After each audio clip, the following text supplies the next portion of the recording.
Good afternoon, everyone. My name is Taifa Alexander. I am the Assistant Dean of Students for Diversity and Leadership Development at Wofford College. I want to thank you all for joining our session today. Hashtag Black Lives Matter and hashtag Say Her Name, social media testimony as a political tool, where our panelists, community activist, doubly appointed Georgetown Law and Vanderbilt Law professor and human rights lawyer, Arjun Sethi, and a community activist, also active in the Black Lives Matter movement and Spartanburg siege, will guide us in understanding the extraordinary power and relevance of contemporary social media movements and political activism. Social media has been used to amplify, uplift, and increase the visibility of the Black Lives Matter movement. And historically, testimony has been instrumental in challenging white supremacy's refusal of Black knowing, whether that testimony occurred in the courtroom, through literary and artistic witnessing, music, or public address. Today, social media is an incredibly empowering form of testimony that has maneuvered around America's white majority culture's epistemic injustice, appropriation, and silencing strategies. We are reminded, however, by the recent murder of Black Lives Matter activist and University of Florida student, 19-year-old Oluwatoyin Salau, that the power of the activist witness is only part of the story. We are further reminded as educators and supporters in the advancement of college students of the urgency and relevance of this discussion, because honestly, Oluwatoyin could have been a Wofford student. Messiah Young, a Morehouse student who was tased, forcibly removed from his vehicle, and arrested in Atlanta following a Black Lives Matter demonstration, could have been a Wofford student. This discussion is paramount because Black Lives Matter, and because I say a prayer every time some of the most passionate Black students at Wofford I have ever had the pleasure to femtor leave their homes, because I know that failing to signal before merging into another lane, or going for a jog, or going to the grocery store, or just hanging out with their friends can lead to them being the next hashtag in the long list of justice for fill in the blank, Black Lives Matter hashtags, right? So in framing this very important discussion today, our panelists will answer a series of carefully curated questions. Once we've exhausted all questions, we'll transition to the Q&A portion of the program. As attendees, you all had the opportunity to leave questions in your registration form for our panelists. However, you can also privately send your questions to our lovely host, Nadia Glover, Wofford's Inclusive Engagement Coordinator, through the chat feature for our panelists to answer toward the end of the program. We'll make every effort to answer as many questions as possible. However, we may not be able to get to every question. After the hour, there will be an option for session attendees to engage in breakout discussions, to have conversations with your colleagues in attendance about this topic. And there will also be an ODI Anti-Racism Action Team member in each room to help guide these discussions. Please note that while the panel discussion and Q&A portion of this session will be recorded, the breakout sessions will not be recorded. Additionally, any attendee who is engaging in disrespectful, harassing, or racist behavior will be removed from the session. I will now yield to Dr. Rostan, Associate Professor of English, Co-Coordinator of the African American Studies Program, and Director of the Intercultural Studies major, to provide us with some grounding remarks for this discussion. Hi, everyone. Am I unmuted correctly? Okay, good. Thank you, Dean Taifa, for that wonderful, moving welcome, and for all the work you've done to organize and produce this entire series. I just want to take a moment before we begin the conversation about social media and testimony to center us on the fact that for 4 centuries, white systems of power in the United States have strategically downplayed or denied atrocities they perpetrate against Indigenous, Black, and people of color. This denial manifests in a couple of ways. It manifests in romanticized idealizations of plantation life, through public remembrances and veneration of white heritage at commemoration sites, and by discriminating against or killing Black witnesses to white terrorism. This is what Miranda Fricker calls epistemic injustice. Epistemic injustice occurs when witnesses of color are denied their status as knowers in the ongoing domestic terrorism they confront. And it happens, epistemic injustice happens when they are denied their ability to form community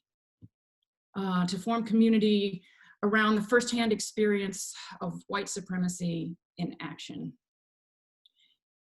As we'll learn from our panelists, in recent years, social media has been utilized as a platform to engage in discussion and share testimony. As recently as 2 weeks ago, we have seen, and maybe some of us have even been directly named in, the social media testimonial activism in the Black at Wofford on Instagram. I want to take this time just for a moment to lovingly uplift and hold space for those Black students, alum, employees, and members of the Wofford community who are speaking truth to Wofford. I want to honor their truths by sharing a statement submitted by the individuals who administer the Black at Wofford Instagram account. And this is the statement that they gave us to share today, and thank you to them for this. Black at Wofford was created to cultivate a safe space for members of the Black community at Wofford. We wanted to highlight the perseverance of Black people at Wofford despite their triumphs, and to provoke an active dialogue surrounding racial injustice. Social media is a tool that allows for the power of connection, and it's amazing to see the support that we've received. In this time of heightened awareness, we hope that our page allows for reflection and a push for transparent and active change on Wofford's campus in order to make it a better place for all of its community. We ask that our supporters continue to reflect, submit testimonies, and suggest any ways that we can actively provoke change on Wofford's campus. This started as a space to allow for Black, Indigenous, and people of color to discuss their experiences, but we'd like to eventually highlight the successes of current students and alum and find other ways to hold Wofford accountable as it makes the claim of wanting to shift the Wofford way. Thank you. Thank you, Dr. Roston, and any of the administrators of the Black at Wofford account who may be in attendance today. That was some powerful grounding as we begin this discussion. And so I will now introduce community activist, human rights lawyer, writer, and one of the absolute best professors I have ever had the honor to learn from at Georgetown Law, Professor Arjun Sethi. Arjun Singh Sethi is a community activist, civil rights lawyer, law professor at Vanderbilt Law and Georgetown Law, and writer based in Washington, D.C. He works closely with Muslim, Arab, South Asian, and Sikh communities and is an expert in policing, the war on terror, and racial and religious profiling. He also advises foundations and nonprofits on rapid response organizing, advocacy campaigns, and public policy. Sethi is particularly active on domestic and international surveillance issues and pre-arrest police civilian encounters, including consensual stops, predictive policing, location tracking, biometric data collection, and countering violent extremist programs. His work has appeared in numerous national outlets, including CNN, The Guardian, Politico Magazine, USA Today, and The Washington Post, and has been widely quoted in print, radio, and television, including by the New York Times, The Independent, BBC World Radio, and NPR. Professor Sethi is a graduate of NYU Law and the Edmund A. Walsh School of Foreign Service at Georgetown University. Professor Sethi, thank you for joining us this afternoon. Thank you so much for having me. Professor Sethi, we're gonna just jump right in. As you are well aware, in 2013, a white passing man was acquitted in the killing of Trayvon Martin, a Black child. Following the acquittal, Alicia Garza, a Black queer woman, and at the time, soon to be Black Lives Matter co-founder, felt such an overwhelming sense of frustration, shock, and distrust in the criminal and justice system that she took to social media to share her testimony, a love letter to Black people, as she calls it, and said, quote, "Black people, I love you, I love us, our lives matter." Patrisse Cullors, another Black woman, and at the time soon to be Black Lives Matter co-founder, then shared Alicia's testimony with the hashtag Black Lives Matter. which the New York Times has suggested may now be, just 7 short years later, the largest movement in US history. As Dr. Roston alluded to in her grounding remarks, and as we learned from the first Anti-Racism 101 teach-ins, a more than 400-year history and refinement of interconnected systems of oppression have operated to restrict and silence the most marginalized communities in this country, including the Black community. In your opinion, has social media been an effective ideological and political intervention in a world where Black lives are systemically and intentionally targeted? Thank you so much for having me. Thank you to everyone who's joined this conversation. I want to start by just acknowledging, as you pointed out, that Black Lives Matter, the movement, was started by Black women. And so as we think about this and as we think about the road ahead, it's just important to acknowledge that it's their work and their sacrifice really that got us here today. In terms of the utility and viability of social media, I think it cuts both ways. I think social media is an extraordinarily democratizing power. And so we now live in a world where Twitter users, Facebook posters have access to others in a way that they never would before. We've also seen that in the world of social media, being able to film and document police violence can stir and move emotions in ways that perhaps stories and words can't. We've also seen that social media is an extraordinary mechanism for organizing people. And so there are very, very smart historians and sociologists who've actually looked at social media in the context of the Arab uprisings in 2011 and said that they could never have taken place without the use of social media. And so in that sense, I think it is very powerful. And I think Black Lives Matter shows that. And for those of you who sort of don't know, it's been really incredible to actually track how many Americans support Black Lives Matter today versus when it began some years ago. And so again, I think it really shows the power of social media to move people, to influence norms, and to kind of push people along a certain trajectory. But I think social media can only take us so far. And so I will tell you, sometimes as an activist who's part of the racial justice movement, I worry about hashtag activism. I worry about people who think it's enough to just tweet. It's enough to just post. And so let's go back to history. The Montgomery Bus Boycott was 381 days, right? Just think about that, right? We're only a couple of months in, right? And you had Black folks in Montgomery who walked to work every day for 381 days rather than suffer the indignity of being treated like a second-class citizen on public transportation. And so again, I think social media is important, but I think we've got to sort of build on it. And I also think that sometimes relationships that are built through social media are not as strong as relationships that are built in person. And so I will tell you, for example, I spent time late last year in Montgomery, Alabama, and I spent time at the Equal Justice Museum and the Lynching Memorial. And one of the things that really struck me there was the power, when you study the civil rights history and sort of the movement, you learn about the power of community organizing. You learn about the power of faith and the role of the church in Southern Black organizing. And so in that sense, I think it's really, really useful. I think it's really powerful. I think it's democratizing. I think it's a way of shifting power from the elite, from traditional media, to everyday people. But it can only take us so far.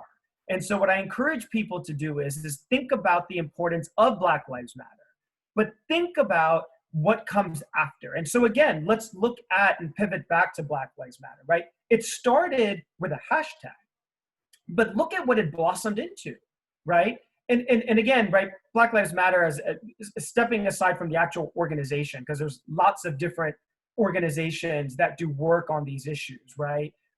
But it effloresced, right, into different organizations across the country, into different BLM chapters across the country. It's effloresced into critical conversations that we're having now about divestment, about abolition. It's blossomed into protests taking place across the country, acts of civil disobedience. That's not hashtag activism. But I do think social media in so many ways, and specifically Black Lives Matter, the movement, enabled a lot of that. Thank you. I have another question here about some social media or some activism that is occurring on social media. So there has been a surge, like you mentioned, in socio-political, digitally based social justice movements that aren't limited to the American legal justice system, right? Similar to the Black Lives Matter movement, these movements that we've seen digitally are grounded in reclaiming and reallocation of power and authority within marginalized communities to shape the narrative through testimony when the established systems and mechanisms in place aren't operating to provide justice in an impartial and equitable way. So through their own activism, there's an anonymous group that has rightfully and bravely created a space for Wofford's Black community on Instagram to share their testimonies of racism, bias, and discrimination experienced on campus. It is my opinion that these testimonies are undoubtedly both valid and valuable.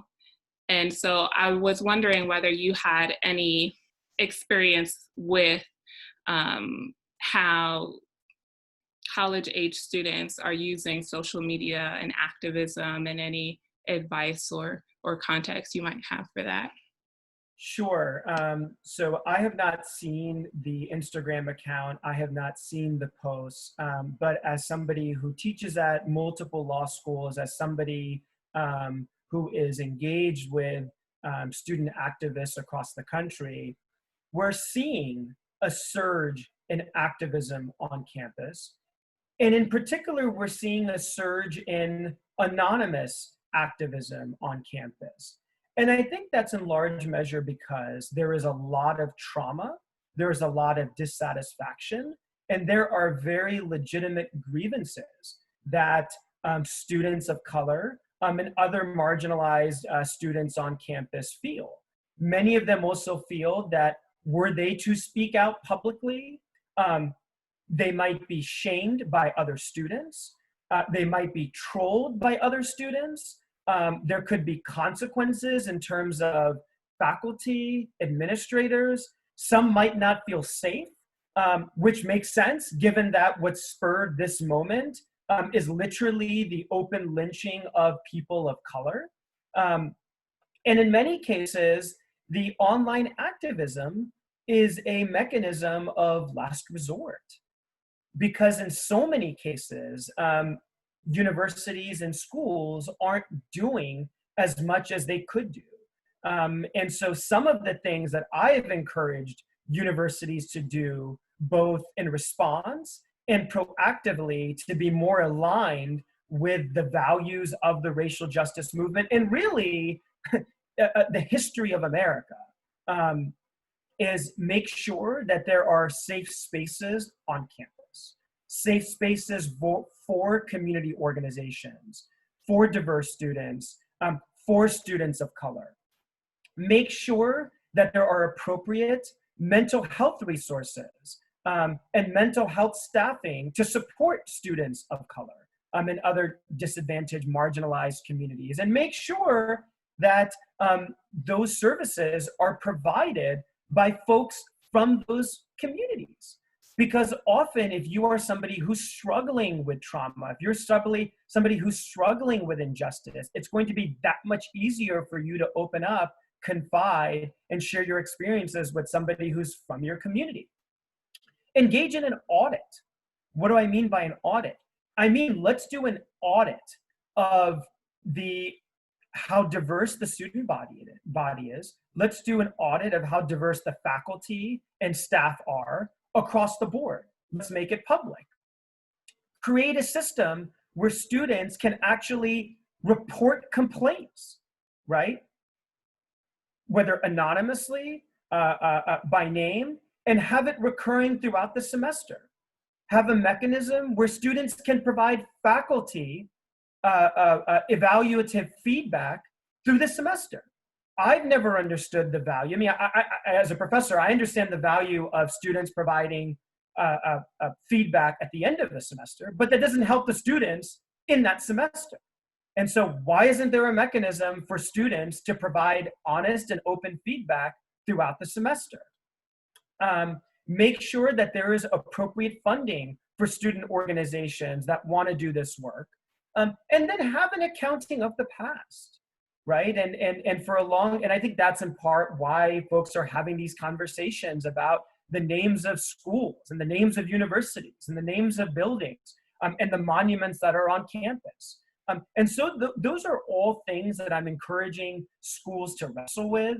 I encourage, the Wofford community to absolutely struggle with it. And the only two other points I would specifically say about anonymity, and I think we're going to talk a little bit about some of my work with survivors of hate violence. But here's the thing. I wrote a book a few years ago called American Hate Survivors Speak Out. Right? I traveled the United States in 2017, meeting with people who were targeted by hate violence in the run-up to the presidential election and after the election. And what I found is that so many survivors of hate violence prefer to be anonymous, right? Because they run the very realistic harm that they will be trolled, that they will be attacked, that they will be shamed, that they will be accused of fabrication. And so that fear is legitimate. That fear is real. And I can point you to umpteen instances where people who have come forward and used their names have been targeted, whether it's on campus or elsewhere. And so while I think we should try to move towards a point where people can use their names, it is totally normal. And it's happening across the country that folks are engaging in online activism. And the last point I'll make is about Me Too, because I think it has relevance to what we're talking about. I think one of the most important legacies of the Me Too movement is that it shifted the conversation in a lot of different ways. And one of the primary ways it shifted it was believing survivors, right? And that might not sound like much, but in the world of gender violence, it means everything. Because if you speak to victims of domestic violence, gender violence, a sexual assault, they will tell you that one of the primary reasons they don't come forward is because they fear they won't be believed. And so I think one of the most important parts of that movement is, again, believing survivors. And so I think as we struggle with this moment, this what I consider to be a generational moment, given the lynchings of Ahmaud Arbery, George Floyd and Breonna Taylor, and as we're thinking about the grievances of student activism and Black folks and students of color across the country, we have got to believe survivors, and that's the primary and best mechanism through which we should engage with them. Thank you, Professor Sethi. In your response to the last question, you mentioned or alluded to the additional labor that people of color engage in sharing their testimonies and sharing their experiences and speaking truth to power. And that leads me to my second question, which involves allyship. So in your book, American Hate Survivors Speak Out, it functions to uplift, amplify, and empower survivors of violence through sharing their testimonies, as well as a manual for how folks can be better allies and ambassadors for survivors who have historically and systemically been deprived of their liberty. As an activist and legal observer, you've engaged in Black Lives Matter demonstrations in DC and called upon members of the Sikh community to get involved and engage with the movement. You're also verified on Twitter, have posted videos on the urgency of the COVID-19 pandemic, have been retweeted by LeBron James in a tweet that called into question the media's incessant coverage of isolated acts of vandalism and theft, while the majority of demonstrators following the murder of George Floyd were peacefully protesting. So what can attendees here today do to be better allies, and how does social media play a role in allowing allies to know better and be better? I think the first thing is to just center directly impacted folks, right? So center the folks who are doing the work in your local community and ask them what they need, right? Don't necessarily presume it, ask. And often what they want is amplification. And so I think one thing that's critical in this moment is centering local Black leadership. That's something that I'm trying to do in my work. It means learning from, Black voices in this moment. One thing I would say is that a lot of folks have started, interestingly, to move away from the term allyship and move towards the term co-conspirator, which I also like and think is sort of provocative and interesting. I think it's also critical that we do work within our own communities, right? And so just last week, or was it this week? It was last week. It's hard to sort of, somebody tweeted that in the age of COVID, there's only 3 days of the week. It's yesterday, today, and tomorrow. And I think that's sort of really apt. So I have trouble keeping the days aligned. But last week, the South Asian Bar Association convened a conversation called South Asians for Black Lives. And it wasn't limited to South Asians, but we had a conversation about what South Asians can do to support Black lives. And in addition to sharing what I just did, I also encouraged them to wrestle with anti-Blackness in their own communities, to struggle with colorism in their communities, Islamophobia in their communities, right? And so I think that would apply to lots of folks. I know that there are white folks on this call. You have access to certain spaces, to certain communities that I don't have access to by virtue of the fact that I have a beard and I wear a turban. And so use your privileges, to have some of those difficult conversations, to move people along. And yeah, I think it's important to center Black voices, but also know that they can't do the work alone, right? That they can't carry this burden alone. And so one of the examples I actually give in American Hate that I think is so powerful is not too long after the Unite the Right rally in Charlottesville, Virginia, there were 2 white supremacist marches that were planned in the state of Tennessee in 2017. And the Black Lives Matter chapter in Tennessee put out a statement where they said they would not be participating in the counter protest because it was white America that had let these people in, and it was the responsibility of white America to show these people out, right? And so that's what they decided to do at that time. It might be possible that in 2020, the circumstances are different in different states. But again, I think sort of the theme there is very powerful, and it's powerful because there's a lot of work to be done by allies, by co-conspirators within their own communities, and in support of Black folks and Black allies. And the other thing I will say is, in some cases, right, and here we are speaking at a university environment, and this isn't meant to be controversial, but as Taifa knows, this is just who I am. I'm very real, and I appreciate the fact that I might see you guys again, or I might not see you guys again. And so that gives me the opportunity to kind of be real and very matter of fact in a way that perhaps others can't. And so I like to do that. A lot of folks love to talk about lifting up others. They love to talk about sharing space. But are you also open to surrendering space, right? To surrendering power. And sometimes that's important too, right? And so if you are a member of staff and there is a person on staff who is a person of color, right? Who you think brings a different perspective, who you think can add something more to the conversation, are you open to saying, you know what, this person is a better candidate for this person, for this position. This person should be brought into this community. Have you thought about incorporating this person, right? And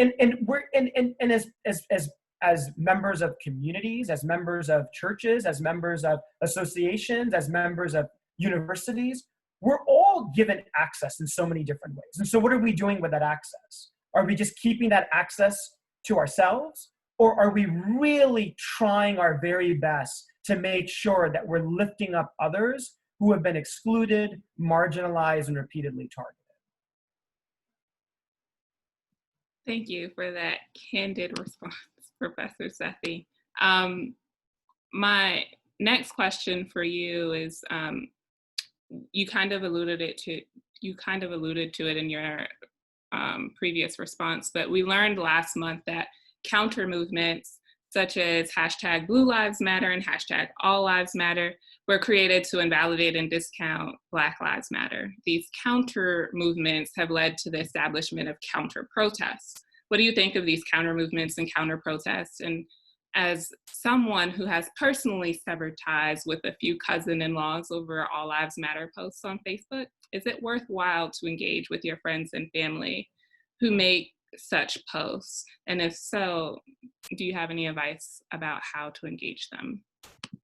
So here's the thing, right? And I think it goes back to what we were just discussing. Unfortunately, there is a lot of trouble in America, and that's because we haven't wrestled with our history. And I feel like so much of my education, right, and here I am as a professor, has been about jettisoning this idea of American exceptionalism, right? Because it runs so deep, right? America loves to project to the world, right, that we don't have this tragic racial history, when in fact, the United States was built on a hate crime, the decimation of Native communities, and furthered on additional hate crimes, including slavery, Jim Crow, and the like. And so it's because we haven't wrestled with this history that there is so much work to be done. And so I can tell you that I personally am not particularly interested in engaging in conversations with folks who believe in the hashtag All Lives Matter or who believe in the hashtag Blue Lives Matter, because I think they're wrong and extraordinarily problematic.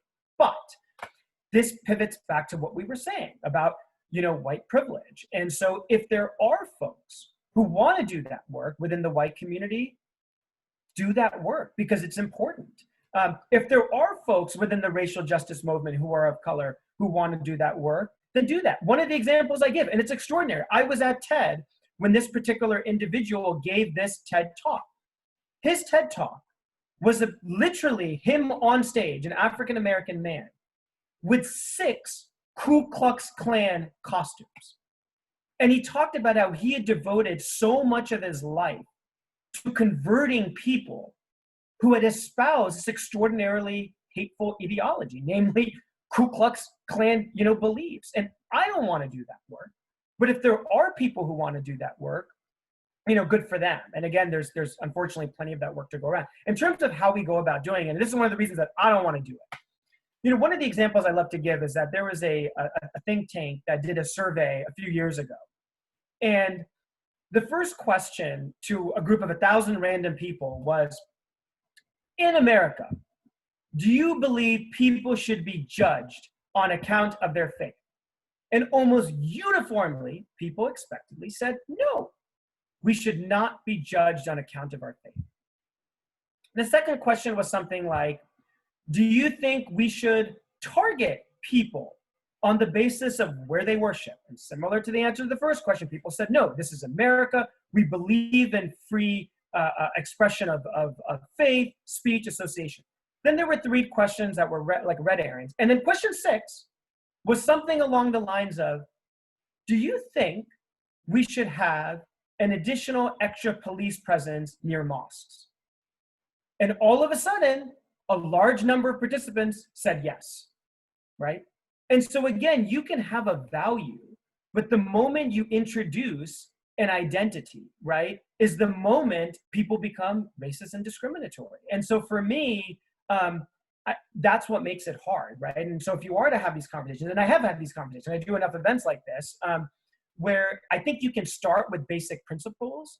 Most people tend to believe in the Bill of Rights, and you just kind of have to build from there. So start with basic principles, and then just incrementally build. And those who I know who do this work, who have been successful at changing, some folks who've had these deeply problematic beliefs, it's just taken a lot of time. And often they have been able to be converted by people who were in their close networks. So not by like a racial justice advocate like me who wrote a book called American Hate, but by people who are in their circles, by people who are in their networks. Thank you so much, Professor Sethi, for joining us today and for those insightful comments. I'm going to transition to my co-moderator, Mr. James Stutes, who will introduce our second panelist, Siege, a community activist and also a believer in Black Lives Matter.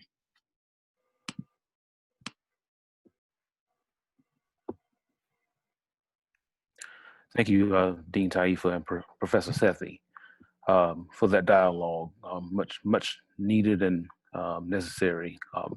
We are now joined by our panelist, Siege, a local advocate of the community and is active within the Black Lives Matter movement. He resides here in Spartanburg, South Carolina. He's a national recording artist, actor, and host, and community champion who has established himself as a voice for Carolina's having a lyrical presence that challenges listeners' hearts and minds. Thank you for joining us today, Siege. I'm honored to be here. Thank you guys so much for taking this step and for hosting this. You guys are doing a phenomenal job. Much appreciated. Thank you.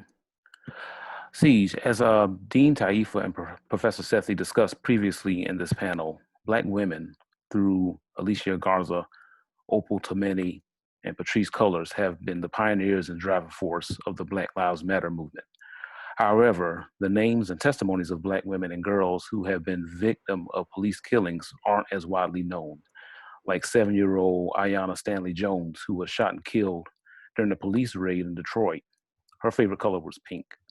Or 22-year-old Rakia Boyd, who was killed by an off-duty officer while hanging out with her friends. And Tatiana Jefferson, who was killed by police responding to a non-emergency call while playing video games with her 8-year-old nephew. In fact, today marks 123 days since Breonna Taylor, an emergency room technician, was killed by police officers who used a battering ram to enter her home without warning or introduction. Where does hashtag Say Her Name fit into the Black Lives Matter movement? And how does it operate to uplift and amplify one of the most vulnerable, unprotected, unseen groups among us, Black women? Great question. Thank you for that. To me, and you know, I'm just truly a voice that's derived straight out of the community. You know, this matters to me. I'm passionate about it. It's important to me because I'm in the community. I experienced the community. I'm raised by a Black woman. You know, single, done it by herself. You know, my father in prison for 14 years. I just seen him last year. He, for the first time since I was 19. I'm 35, right? So I understand the power of Black women. I understand the presence of Black women. So I'll say that I think it launched in like 2014. And to me, how it fits into the scope of Black Lives Matter movement, which has just been so great for a lot of people because, you know, we want to feel like we are attached to something that's making progress, right? I don't have to agree with everybody about everything, but, you know, I understand, I follow the fruits. Right? It's hard for anybody to tell me something about somebody else when I can examine their fruits, right? And that's what we've done with Black Lives Matter. So to me, Say Her Name is like a synonymous cry with the Black Lives Matter movement, meaning, and I think you have to really dive into that and get a clear picture of the Black Lives Matter movement to really understand how it ties so synonymously with Say Her Name, and that's just. Black Lives Matter is the most simple, here it is now, the most simple construct of value in any sense is to just matter, right? It's a verb. It's a verb meaning to be important. Now you look at that from the perspective of a waiter. I think a waiter is a great example. If anybody on this line goes to a restaurant, we all have, maybe not now, but we all have, right? and then going to the restaurant, I don't know one of you on this line who doesn't feel offended or unappreciated, upset, ready to go off sometime if you do not feel like you matter to your waitress. You're not gonna come check on me. You're not gonna offer me the same thing you offered everybody else. You're not gonna give me the same type of service, you know. And then you sit and watch them serve a table that, you know, that they won't serve you in the same manner, in the same fashion. And that's what Black Lives Matter ultimately is. Just the simple construct of value. Show me that I matter, and show me that in action, right? Show me that in action. And that's why I believe servitude is such a powerful statement in this. And for what Say Her Name has these women, Black women, the most underserved group of people probably is Black women. And we just want to be acknowledged in the midst of all that's going on. I think it's crazy that in the midst of racial justice as a whole, right? This whole thing that we are all seeing and dealing with, the reason that we're on this call, racial injustice, police killings of African Americans. And even in the midst of all that, a Black woman has to say, hey, I have to go above and beyond to be her inside of that also. And a year later, after Black Lives Matter movement was kind of, you know, thrusted and kind of brought into the light, then Say Her Name had to do the same thing inside of that and say, hey, we need to be heard too a year later, because I think y'all kind of forgetting about us. And I think that's crazy that the Black woman has to do that in everything, because think about it. The Black woman has to do that in the job, in her workplace. She has to do that. My wife works at a hospital, and sometimes she comes home and I say, how was your day? And the day wasn't good. And guess what? It had nothing to do with the patients. Most of the time it has to do with the coworkers. Guess who they are? White women, right? It's hard and they have to deal with this in so many facets of life in general, right? And now you're adding this onto it, and Breonna Taylor, we still, 140 something days probably, we're still nothing, right? And it's a sick notion, and it's sad, but it is the truth. Last thing I want to say on this, Erica Fields. I know we're specifically talking about instances with police, but she was killed 7 years ago by a owner of a restaurant that is deeply rooted here in the Spartanburg community. It is common knowledge that he was drunk in doing so. Killed her and was speeding in the neighborhood as well. Nothing happened to him. He's fine. 7 years later, the young ladies begin to speak out. That's the power of social media, as the professor just articulated so well, because everybody started making it an issue. The basic construct of value started coming to light, right? So now everybody cares. Now everybody wants to say something. So these young women who work with her came out and said, hey, we need to tell the truth now. 7 years later. Why? Because social media. It made it important. So they came out and they began to speak, hey, here's what really happened. Hey, here's what really happened. So what we did is we put on a protest, and I was asked to come out. We went out, we said, we're going to protest here in front of this place. On the way out to the place, before we even got there, watch this. There was a man that came up, a white gentleman, pulled up in his car. It's on my page. You can see it. It's probably 7,000, 8,000 people viewed it now, and began to just go off on me. I mean, called me everything. You know, why are you out here? Just completely lost his mind, right? Just because of our presence, just because of us being there. And we all had signs that said, say her name. See, that basic construct, when it comes to these Black women, when it comes to us in general, is so minuscule to this world as a whole that we even have to explain or can't even justify to certain groups that her life mattered. Can we come out here and say her name and say that it mattered? That basic construct, that in itself was an issue. Never ask me, what's the case? Never, doesn't matter, does not matter.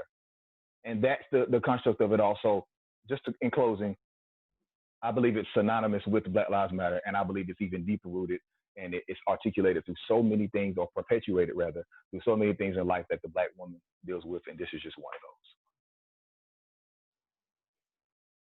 Thank you for that response, but also thank you for sharing parts of your story. And I think it's also important to remember 123 days since Breonna Taylor was killed, and the cops that were involved have not been arrested as of yet. So Right. We spent some time today talking about social media testimony and how it contributes to social change. In your opinion, what is the relationship between social media activism and activism on the streets? Okay, good question, my brother. All right, I'm gonna see if I can articulate this. Okay, so what's the difference? Okay, first, I think we have to quickly define activism, right? And so if we define it, it's two said definitions. One being the policy or action of using vigorous campaigning to bring about political or social change, okay? Or the use of direct action to achieve an end, right? Either for an issue or against an issue. So that's what it is. Now, to answer the question, social media, simply put, gives everyone a platform to have a voice, right? Everyone has a platform at that point. Activism in the streets is where you start really seeing who's willing to take it a step above and begin to put in the work. I think we can all agree to that. So everyone has a voice on social media. The ones on the streets are willing to go a step above. So I think this is my opinion, okay? I'm not sure that we should divide the two. I'm not so sure that we should divide the two, saying one or the other, because I think that we make it apples and oranges when, in all actuality, I think it's more ice and water, right? Meaning, so because I myself, right, I see people who advocate daily in the community and who their agendas are incredibly elevated because they are willing to do the work and also have a presence on social media. It elevates it. Excuse me. So I believe that having a social media presence, they work synergistically, right? I've been building youth for the past 12 years. That's why I never was quick to even call myself an activist. But when you look at the definition of activist, right, doing something directly for an achieved end, and right, and it's to change and shift the minds of our young people, right, and that's the goal. And to me, that is activism, right? And so I have been doing that for over 12 years now. The reason I say it's ice and water is because the problem becomes, and again, the professor done a great job of articulating it, and I was like, man, he's on it. So I'm gonna kind of expound on that. I said, slow down, man, don't take my, but I'm joking. But the problem is people are willing to do social media, but not willing to do the other, right? I say water is a good example because at some point, watch this, water has to understand that it also has to be okay with being tea, coffee, Kool-Aid, ice, rain, right? It's synonymous.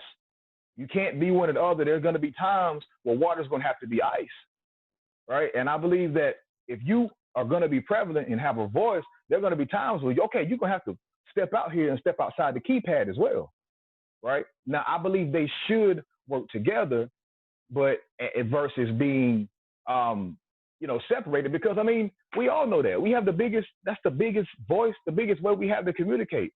It's a gift and it's a curse, trust me, because you can communicate hate, you can communicate activism, but if any of you have something at your house that you just have to get rid of and you need it gone today, you're going to go to the platform that you have the biggest voice for, and that's your social media. We're all going to do that. So, it holds that much weight. And I'll just say this. So you have to be willing to do both, but be clear. And I think we should be very clear about this. I think you have to say something. We're talking about activism. We're talking about the difference between online, and we're talking about being in the streets. All right, now let's talk about, and he alluded to this also, you have to say something, because watch this. If you've had a voice, if you had a social media and you've had a voice, an opinion about anything, then you have to be at least willing to empathize and say something on social media, and it becomes important to people. It becomes important to people. There's a good book that I know that has a good story. I don't want to, I'm just going to say it like that. There's a good book that I know has a good story, and there was a man who had been robbed, he had been beat, he had been stripped of all his clothing, right? Watch this. He'd been stripped of everything, James, everything. And there was a priest that walked by him and said he walked to the other side of the road, didn't even check on him. A priest, a man that you would expect to, right? who probably had a good online presence, if you will.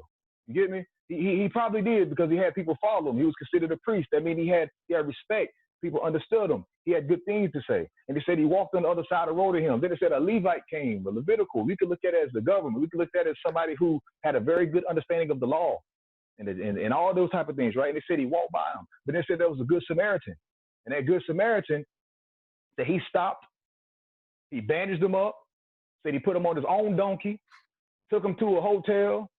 Then he said he gave him some money and took care of him and said, hey, matter of fact, if you spend more money than what I gave you, I'll come back and reimburse you, my brother. See, he showed him the basic construct of his value and how much he cared. He was willing to speak up and willing to do something. Now, everybody don't have to be in the streets holding signs or doing whatever. But I believe having allies, like you mentioned earlier once again, or co-conspirators becomes important. Why? Because you have to be able to say something, at least empathize with me. That man who was beaten, robbed, I guarantee you, if they would have just stopped, bandaged him, and sat with him for a few minutes and left, that would have been okay with him because I at least know you care. Now, he was willing to go above and beyond, right? And so I believe that when we have this social media and everything that we have, man, we have to, for one, we have to use it as a synergy. We have to use it as a way to build on, to keep perpetuating what we're doing in the streets. And we have to use it as a tool to say something and empathize with people who are hurting. And in this particular case, it's Black men and Black women. Well, there's power in voice, and and on the opposite, silence speaks volumes as well. So, in our next session in the Anti-Racism 101 virtual teaching series, is going to provide attendees with tangible tools on how they can use social media to effectuate social change. And giving our attendees today a sneak peek into that session, can you share 2 ways we can use social media for positive anti-racism social change? Yeah, I would say one would be to share. That's something you could literally do. I think you have to share, and I mean to click of a button, and I mean to share people's stories, what is relevant to the cause, because like we love the window shop, we do. And we also love to, I guess, window scroll too, and scroll advocate, oh man, that's good. Oh yeah, that's good. I agree with that. Oh man, that's messed up. Oh man, that's on sale, right? And we keep going. And I think we do that a lot, and we don't even use it to establish yourself as a voice. We learned, my organization, we had the county council members. The Democratic Party wasn't willing to do like a debate or county city hall, but they came on our platform. And man, hundreds of people watched, and it swayed that vote tremendously. And it was important to the people. The people needed that avenue, and it was amazing. And it was like, man, that wasn't about the Democratic Party or, the local government. It was just the people. It was simply the people who have established themselves as a voice. And I think that's where all of our power comes from that ground level. And, you have to be okay with losing people, because ultimately, if you're going to stand for us, if you're going to be a true ally, then you have to be able to share it, say something, not be okay with people don't want to lose their groups and their cliques and their memberships and whatever else, because why? The lives that we're talking about don't matter that much. Oh, they matter. I'm with you. Oh man, right on, right? But I ain't gonna say nothing though. You can't mess up what I got going. It don't matter that much. That's the perception we have. That's what we see. That's what we feel like, right? That's why people are angry. That's why people become angry. So share, be a voice, speak up. I do some studio. I'm a national recording artist. Had a project that made it on billboards last year, or in 2018. I was preparing for this new project, about to go recording, and the engineer is white. And I sat and waited. I sat back. I said, we'll push this thing back to 2022 because I will not go in there if you can't say something. Why? Because you've had a voice about a lot of things. You've had one. Share. And he did. And when I went in there and recorded, I said, I almost had to find somebody else because I need to know. I need to hear you. I need you to share. It's important. Number 2, I would say, is just to be open to healthy dialogue and being educated. Just be open to it. just understanding different perspectives and testimony. I could be very opinionated, and that was hard for my wife for a long time. I had to just begin to be open and just listen. And we have to be able to do that. Social media is not an act of war. It's more home defense. You know what I'm saying? Like, tread lightly, because anger and frustration do not bode well and is a breeding ground for hate. And it can be very dangerous. You know, it can be very, very dangerous. Remember, activism can be for an issue against an issue. There are a lot of activists that activate hate. You know what I'm saying? And a lot of times we get caught up in it, we get entangled in it, and it's tricky. So, you know, I'm not trying to drop bombs on people, you know, on how I feel and what I represent. It's just, look, man, it's a lifestyle, and I'm open to, you know, I love my brothers, I love my people, but I don't have no hate for white folks. A white man poured into me and got me. I played football at Clemson University, and when my father was in prison, and this man spoke into me and made me believe I was a college athlete well before I believed it. He made me believe it. So I despise the system that those same ones he talked about for 381 days, right? Those same people who were young then now run our government. They're the same people. They perpetuate the same hate, the same everything. I hate the system, but not the people. So I think we have to be, everyone has to get to the point where we can be open and understand everyone's perspective. Thank you for that, Caesar, and we appreciate you being part of this discussion today, truly. At this time, I will now turn the program back over to Dean Taifa for our Q&A portion. Thank you so much to both of our panelists. I'm going to take maybe one question from the audience. And so the question is, give me one moment.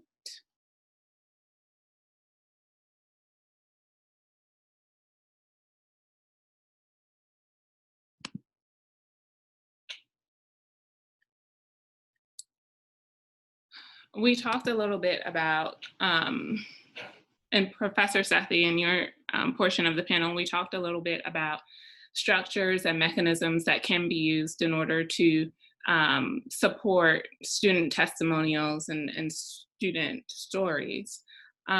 What do you say, or for Siege and Professor Sethi, what are the most effective ways to push back when highly ranked members of the administration discourage or reject anti-racist speech because, according to them, it will hurt the institution's bottom line or anger alum or wealthy donors?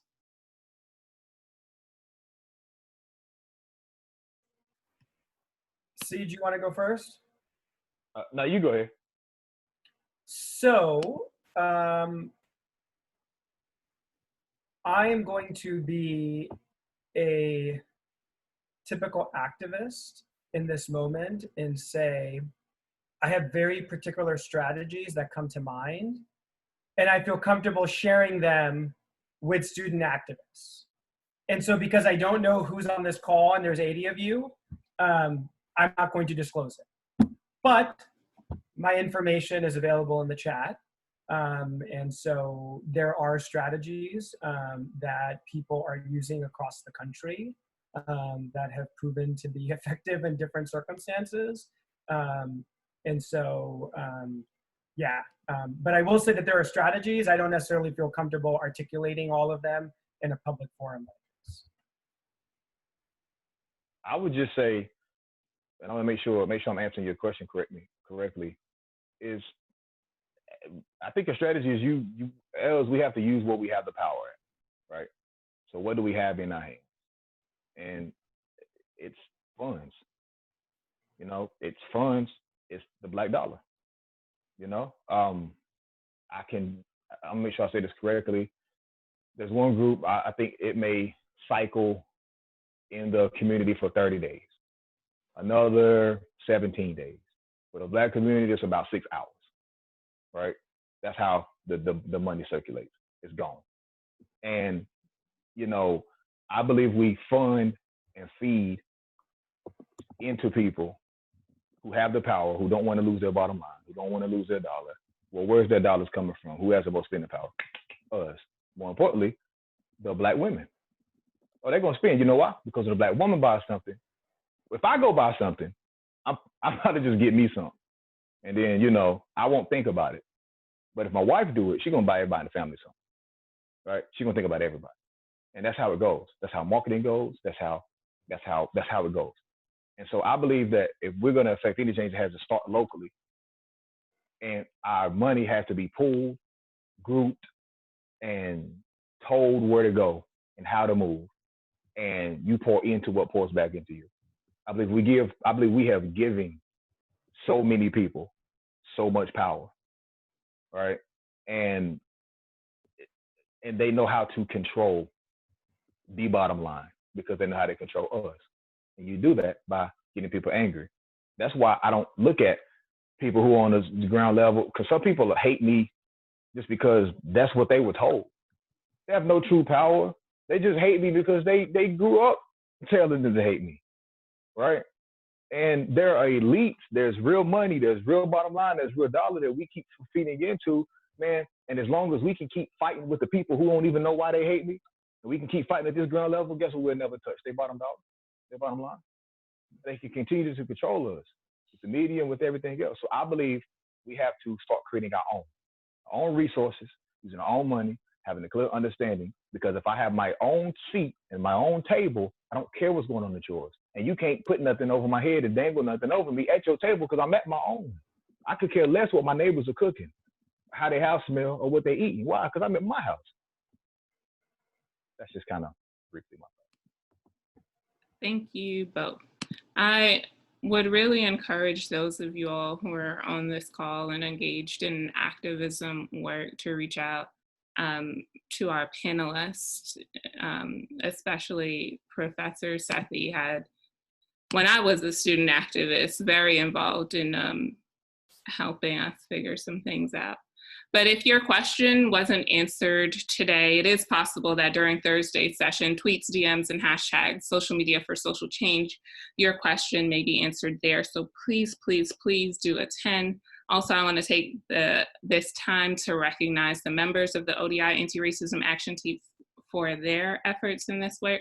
So Dr. Jim Neighbors, Dr. Rhiannon Liebrick, Dr. Camille Bethea, Dr. Kim Rostan, Dr. Kimberly Hall, Dr. Tasha Smith-Tyus, Professor Jessica Scott Felder, Ms. Tiara Woney, Mr. James Dukes, and our lovely hostess with the mostest, Miss Nadia Glover. As colleagues, we've committed to hosting these virtual series throughout the summer and look forward to seeing you all again soon. So this concludes the panel and Q&A portion of the program. For those of you who indicated you wanted to engage in the optional breakout discussions, our host will begin that process now. So in the breakout rooms, you'll have up to 27 minutes to debrief and discuss the session. After your discussion, the ODI Anti-Racism Action Team leader assigned to your room will dismiss you from the session. So thank you all for attending and engaging in this work.